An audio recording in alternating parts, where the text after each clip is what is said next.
So if you want to fine-tune your reading of Quran, learning these symbols is a must. On the right side here, you see all the variations of Tanween in the Holy Quran. Tanween is the addition of noon at the end of a word. Normally you will see this sign if you read any Arabic text.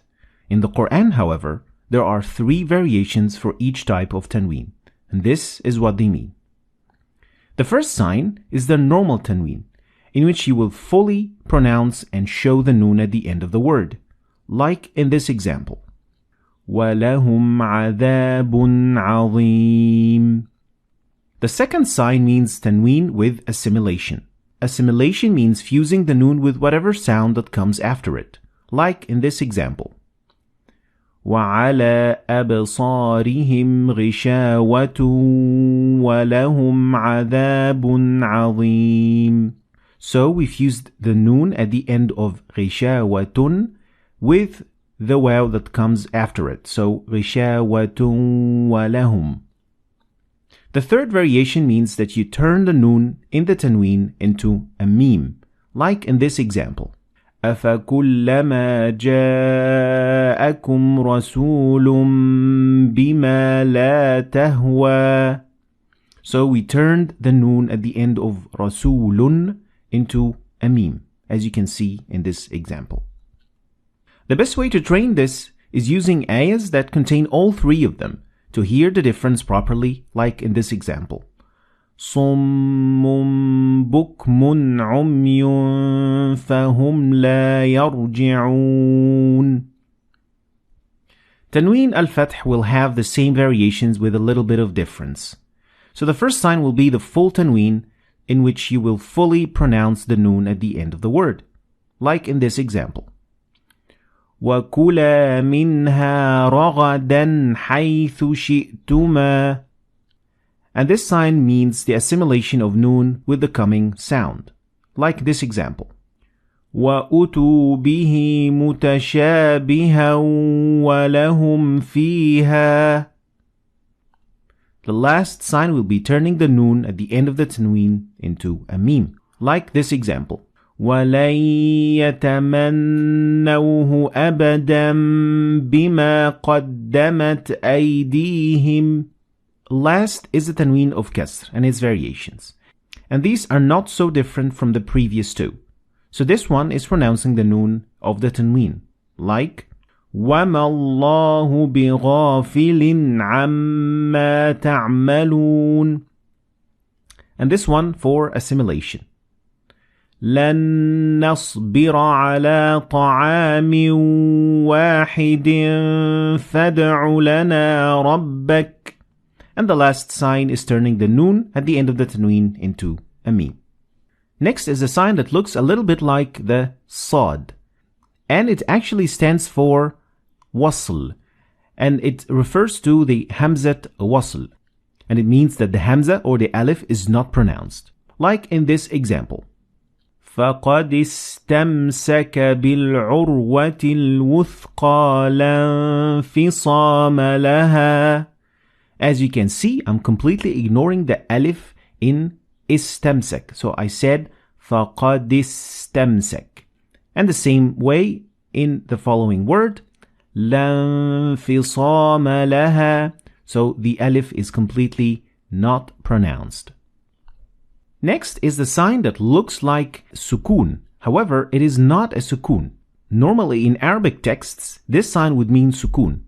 In Quran, however, it means that you will not pronounce the letter at all. For example, Allahu waliyyu alladhina amanu yukhrijuhum. Now, as you can see, there is an alif, and above the alif is this sign. It looks like a circle, and it means that the alif is not pronounced. So we say amanu, not amanua. Another example is وَلَا تَقُولَنَّ لِشَيْءٍ إِنِّي فَاعِلٌ. Now, as you can see, the alif in shay, it is written, but it is not pronounced. So we say shay. The alif is not there.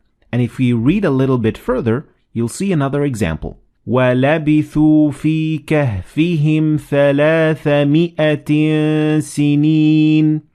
again in the word labithu and in mi'a. So we don't say mi'a, we say mi'a. So there is no alif there. Next is the sign that looks like a zero. And this is an interesting sign because when you see it above the alif, it means that you pronounce it. You pronounce the alif if you stop at this word. But if you continue, you will not pronounce it. Like in this example. So if you stop at the word, you will have to pronounce the alif. And you will say, وَهُوَ يُحَاوِرُهُ أَنَا. But if you continue, you will not pronounce the alif. وَهُوَ يُحَاوِرُهُ أَنَا أَكْثَرُ مِنْكَ مَالًا. So I didn't pronounce the alif when I continued reading the word. Another example which is a bit more common when it comes at the end of the ayah. Like in this example. يَا لَيْتَنَا أَطَعْنَا اللَّهَ وَأَطَعْنَا الرَّسُولَ. So the alif is pronounced because I stopped at the end of the word. Next is a sign that looks like a full circle. And this sign refers to an exceptional pronunciation for whatever it comes above or under. And in the first case, it comes above the alif to tell us that this alif is less heavily pronounced. So instead of saying a'jami, you're going to make it less heavily pronounced and you would say أعجمي وعربي. Next example, and when it comes under the ra, and in this case you will do what we call imala, which is not fully pronouncing the alif, and it would sound like that. Bismillahi majriha wa mursaha. The last example is when it comes above the meme, replacing the noon. Here you have actually two choices. The first one is to fully pronounce the noon. So you'd say, مَا لَكَ لَا تَأْمَنُنَا عَلَى يُوسُف. Or you don't pronounce the first noon, and you would instead put your lips in a position as if you pronounce the noon, and it would sound like this. مَا لَكَ لَا تَأْمَنَّا عَلَى يُوسُف. Next is a sign that looks like a small ha. And this sign is actually the sign that refers to the sukoon. There's also another sign for sukoon in Quran, and that is completely nothing. Like in this example. وَلَن تَرْضَى عَنْكَ الْيَهُودِ. Now, as you can see, the noon in len has sukoon, but there is nothing there. And in the word tarda, there is a sukoon above the ra. So this sign refers to the sukoon. Next is this sign, and this means the addition of ya, like in Surah Quraysh.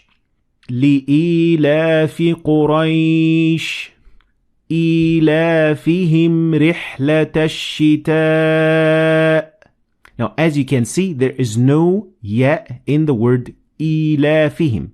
But there is this sign which tells us that there is a ya that we should pronounce it. Exactly like the ya in the first ayah, li'ilaf. So there is a ya here. This is a pretty common sign. Could be a little bit confusing if you forget to pronounce the ya in some positions. Next is the sign that looks like a waw, and it is exactly what you think it looks like. It is also the addition of a waw that is not actually there. So you should pronounce it even though it is not written in there. Like in this example. وَإِنَّ مِنْهُمْ لَفَرِيقًا يَلْوُونَ أَلْسِنَتَهُمْ. So there is two wows here. One of them is already written, but the other one we have this sign to tell us that it is there. So you would say يَلْوُونَ. Next is the sign that looks like a small alif, and it is actually an alif that is not in the word. Like Bismillahir Rahmanir Rahim.